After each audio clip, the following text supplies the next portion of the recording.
Good morning guys. Today we are seeing problems on our reciprocating engine. Now here is a question for a single cylinder, single acting reciprocating pump. We have only one cylinder. As I already mentioned that we have single acting and double acting cylinders. Whereas what is this means, if piston is having fluid at one side of one side, then it is single. If you have double side, then it is double acting cylinder. It is a single acting pump having a plunger diameter of 500 mm, stroke as 300 mm, speed as 60 rpm. The discharge is of 3357 liters per minute. Determine the coefficient of discharge, which is CD. Now we will write our given data here once. First he gave us the plunger diameter. He gave us plunger diameter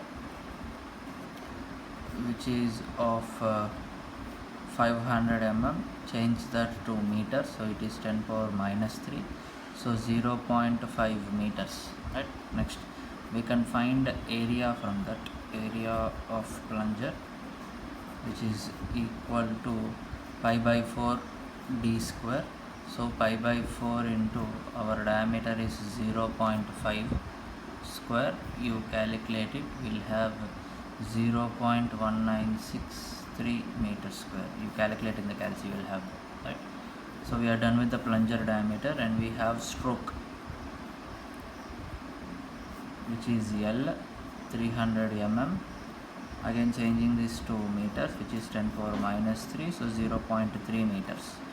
Next we have speed, which is N denoted by N, 60 rpm, revolutions per minute, and the discharge value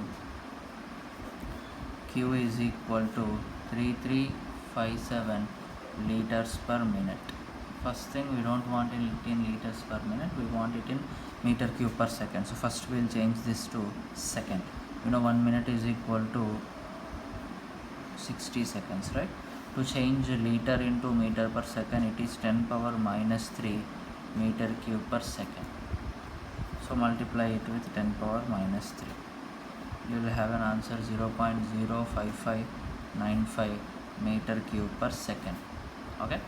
Now what he asked us to find, the coefficient of discharge. We know that coefficient of discharge is a ratio. It is a ratio of actual discharge to theoretical discharge.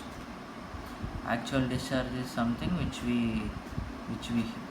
he gave us here. That means this is our actual discharge.